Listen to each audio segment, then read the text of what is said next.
Assalamualaikum warahmatullahi wabarakatuh. Salam sejahtera untuk kita semuanya. Masih di Kepoin Kasus. Perkembangan kasus pembunuhan berencana terhadap Brigadir J semakin kesini memang kelihatannya semakin terang benderang. Tetapi di sebalik itu semakin kesini semakin rumit. Karena itu saya kira dalam penanganan kasus pembunuhan berencana tersebut perlu disederhanakan dengan dipetakan saja bahwa yang terjadi saat ini sekarang ini adalah negara melawan mafia. Kisi-kisinya atau sinyal-sinyal atau kode-kode yang dilontarkan atau diedarkan oleh tokoh-tokoh kita lah, seperti misalnya Pak Mahfud MD, kemudian Kapolri, dan seterusnya juga pengacara Brigadir J, Pak Kamarudin Simanjuntak, mungkin ada banyak lagi narasumber. Itu menggambarkan bahwa sekarang ini tidak sesimpel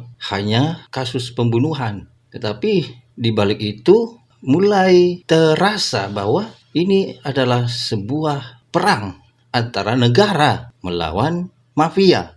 Bisa kita persepsikan pasukannya itu antara Pak Kapolri versus Verdi Sambo. Kisi-kisinya ya ketika Pak Kapolri memaparkan jawabannya terhadap pertanyaan-pertanyaan Komisi 3 DPR kemarin, di mana ketika Verdi Sambo menghadap Kapolri untuk melaporkan kejadian yang waktu itu Kapolri sendiri kena prank rekayasa Verdi Sambo, ketika itu kata Kapolri, bukan kamu pelakunya, saya akan ungkap sesuai fakta.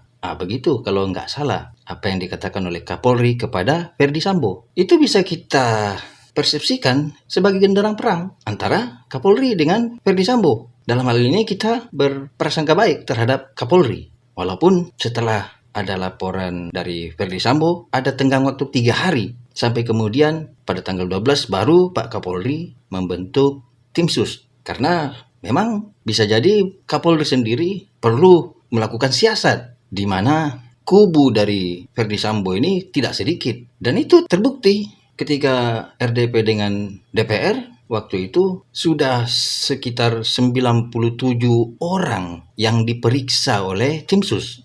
Jadi angka 97 itu, atau mungkin akan bertambah lagi, itu sudah sepertinya tidak pas kalau kita masih menggunakan istilah oknum. Karena sudah terlalu banyak, itu bisa kita persepsikan sebagai gerombolan, sindikat, atau kubu, kelompok, apalah namanya. Atau mungkin itulah orang-orang yang dikatakan Satgasus dan sebagainya itu. Walaupun memang dari 97 orang itu tentu ada yang tidak terlibat, mungkin lebih banyaknya tidak terlibat. Itu tergantung hasil dari pemeriksaan oleh tim sus lah. Yang jelas gambarannya saat ini ya sudah hampir atau sudah lebih dari 30-an orang yang berpotensi terlibat dalam skenario Verdi Sambo. Dalam hal ini pasca kematian Brigadir J.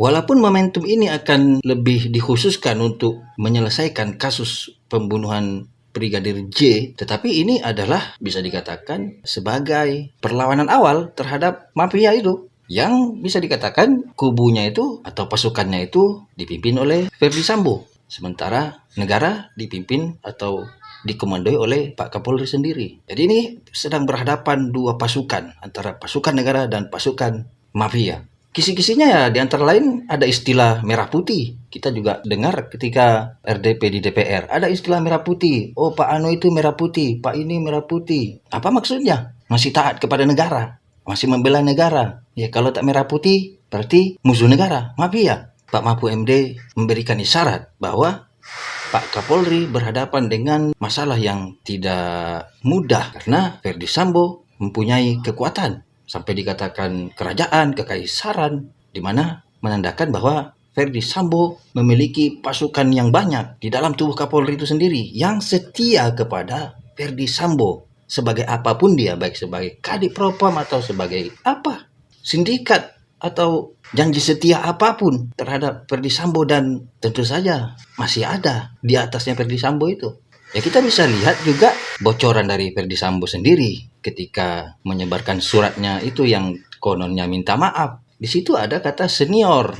Verdi Sambo mengirimkan sinyal bahwa kekuatannya itu masih ada Ada senior-seniornya yang ya siapa sebenarnya yang disebut senior oleh Ferdy Sambo sehingga dikatakan dia siap menerima konsekuensinya, karena semua orang yang disebutkan itu secara kelompok baik senior maupun selevel dan bawahnya yang ikut akhirnya mendapatkan konsekuensi akibat perbuatan dia. Kemudian juga mengenai penyebutan bintang 5 oleh Pak Mahfud, sementara Kapolri hanya bintang 4. Kalaupun Pak Mahfud bilang di bawahnya ada 3 orang bintang 1, tidak perlu Pak Mahfud menyebut bintang 5. Kalau memang dikatakan ada mabes di dalam mabes, mestinya penyebutannya hanya bintang 4, sama-sama bintang 4 dengan Kapolri. Tetapi kenapa menggunakan diksi bintang 5? Itu menggambarkan bahwa Kapolri sendiri harus di-backing oleh Presiden. Harus all out negara ini untuk menghadapi ini kubu Ferdy Sambo ini. Jadi tidak sederhana maksudnya yang dihadapi oleh kepolisian ini atau bahkan negara ini sekarang itu adalah kekuatan mafia. Kita sebut saja kekuatan mafia yang sangat mengakar, yang sangat solid mungkin, baik itu di dalam tubuh Mabes Polri atau Polri maupun yang eksternalnya, yang mungkin saja yang eksternal itu yang membacking dari luar.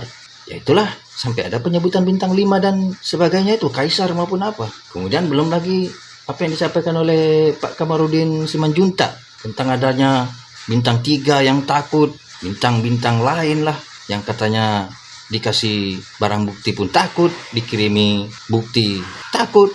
Ini ada apa ini? Sementara yang dibahas adalah pelecehan. Bahkan ketika Kapolri di hadapan DPR pun masih mendalami yang di Magelang, yang bisa jadi katanya antara pelecehan seksual atau perselingkuhan.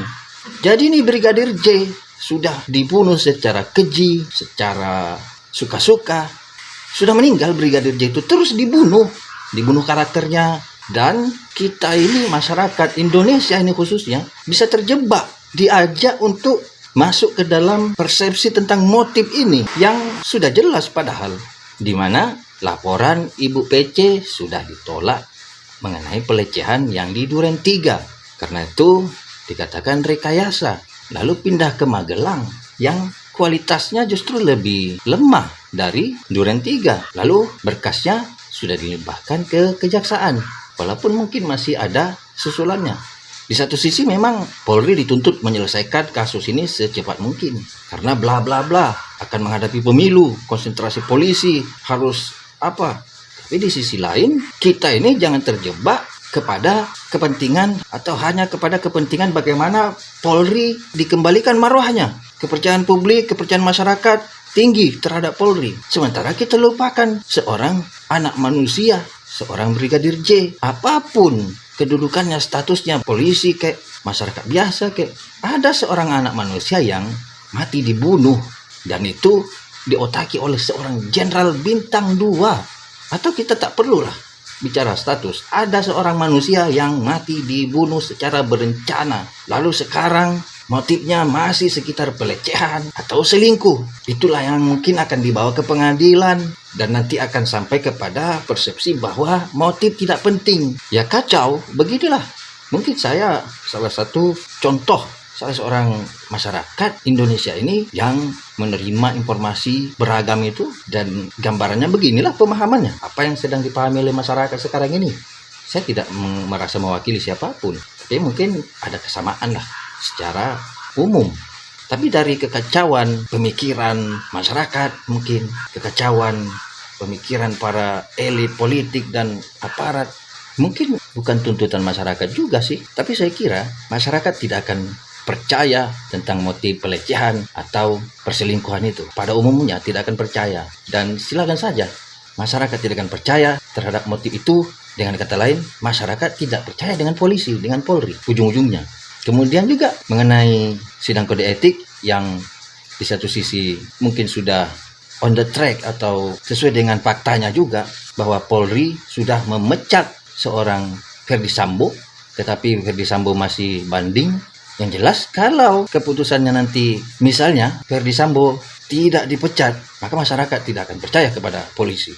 Ini bukan penggambaran bahwa masyarakat ini memaksakan kehendak, tetapi itulah faktanya. Itulah yang ditemukan tim sus. Segala pelanggaran yang dilakukan oleh Ferdy Sambo dan sudah dibacakan putusannya. Tapi kalau nanti endingnya melenceng dari situ, masyarakat tidak akan percaya sama polisi. Dan yang lebih ekstrim lagi, ketika nanti di pengadilan, ini masyarakat tidak menitipkan vonis terhadap pengadilan.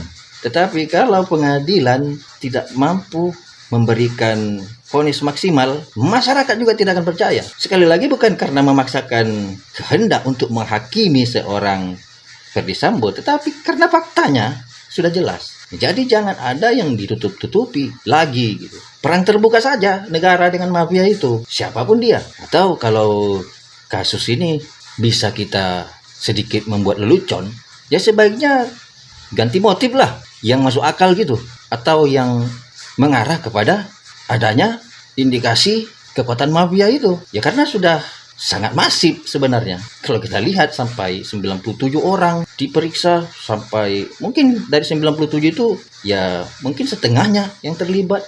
Ada bintang 2, bintang 1, mungkin bintang 3, bintang 5. Ya kita serahkan sajalah kepada Allah, kepada Tuhan Yang Maha Esa, penyelesaian dari kasus kematian Brigadir J yang dibunuh secara berencana. Dan perencanaannya itu tidak hanya sampai Brigadir J meninggal, tetapi pra dan pasca rencananya sudah disusun sedemikian rupa.